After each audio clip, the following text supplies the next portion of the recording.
Okay, in this video we're going to use the definition of the derivative to find the slope of a tangent line for the function square root of x plus 2, and we're going to do this at the point 7, 3, and we're going to find the equation of the tangent line as well. So the equation is the only hard part for the equation of the tangent line is just finding the slope of the tangent line. So recall we just use y minus y1 equals m times x minus x1. That's point slope formula. Again, we're already given the y coordinate, so we know it's going to be y minus 3. Again, we still don't know the slope of the tangent line, but then we'll have x minus 7. So again, the only thing we have to figure out is the slope.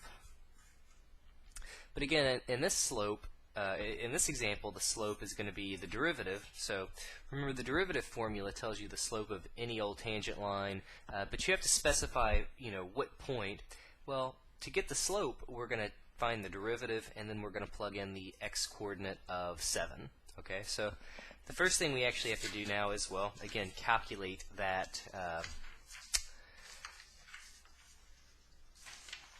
derivative. So, alright, so we're going to use our formula, the limit as h goes to 0, f of x plus h minus f of x all over h. Okay, so we're going to get the limit as h goes to 0. If we plug in x plus h in for x, well, we would get the square root of x plus h plus 2. And then we're subtracting away our original function, which is going to be the square root of x plus 2. And again, this is all going to be divided by h. So now we've just got a limit problem to deal with here. And again, if you plug in h equals 0, you're certainly going to get 0 in the denominator. You'll also get 0 in the numerator. And this is one of those types of limits that we can evaluate by multiplying by a conjugate. So all we have to do is just change the sign in the middle. So I'm going to multiply the numerator, and again, here you could just get rid of the parentheses. I always just put things in parentheses kind of as a just as a habit. So we'll have x plus h plus 2. Again, when we multiply by the conjugate, we change the sign in the middle, so we'll use a positive sign. And then we still have our other term, the square root of x plus 2. So all of that's going to have to get distributed out. Well, since we multiply the numerator by this, we're going to have to multiply the denominator as well. So we would have x plus h plus 2 under the square root, and then just the square root of x plus 2. Alright, so let's see. So in the numerator, we'll have the square root of x plus h plus 2 times the square root of x plus h plus 2. That's going to give us just x plus h plus 2. And we've seen in other examples, the whole point of multiplying by the conjugate is when you multiply on the outside and on the inside, those will cancel. So notice on the outside, we'll have a square root of x plus h plus 2 times the square root of x plus 2. But then on the inside, we're going to get a negative square root of x plus 2 times x plus h plus 2. So all of those terms are going to cancel out. Then we'll be left with the last term. So we'll have a positive times a negative, which is a negative. And then the square root of x plus 2 times the square root of x plus 2 is just going to be x plus 2. So again, you can write out all four terms when you distribute, feel free. But again, the outside and the inner terms, when you multiply those will cancel out. I'm not going to distribute out the denominator again. I'm dividing this h in the denominator is kind of what's giving me trouble. So at some point, I'm hoping I can get rid of that by factoring an h out of the numerator. So that's why I don't multiply it out. Well, I think we can clean up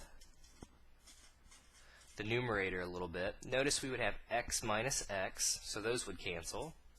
And then we would have a positive 2 minus a positive 2, which would also cancel out. That would just leave us with h in the numerator. So now we're almost there.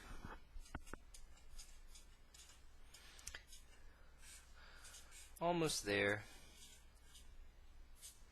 So here we can cancel the h's out. Again, you can still think about there as being a times 1 in the numerator. Well, what we're going to do now is simply plug in h equals 0. So we'll be left with 1 on top if we plug in h equals 0 in the denominator, we're going to get x plus 0 plus 2 underneath the first square root, and then we'll just be left with, well, x plus 2 under the second one. And, well, the square root of x plus 0 plus 2 is just square root of x plus 2. So we would have a root x plus 2 plus a root x plus 2, which means we have 2 of those in the denominator. And we would be left with 1 over 2 times the square root of x plus 2. That would be our derivative. Alright, so again, the only thing that we were lacking to fill in our formula here, the only thing we needed was the slope of the tangent line. But again, to get the slope of the tangent line, we just plug 7 into our derivative formula, which we now have. So that tells us that, okay, f prime of 7, again, all I have to do is plug in a 7 for the x. Okay, so 7 plus 2 is what we would get underneath the square root. Well, 7 plus 2 is just 9. The square root of 9 is 3.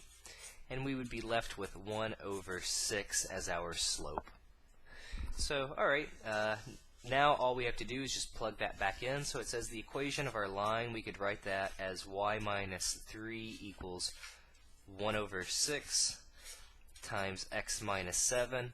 And again, this would be your equation. You could always multiply this out, put it in slope-intercept form, but I think I'm going to leave it at that place. So again, the only thing you have to work for in these problems is just finding the derivative and then computing the particular slope that you're interested in.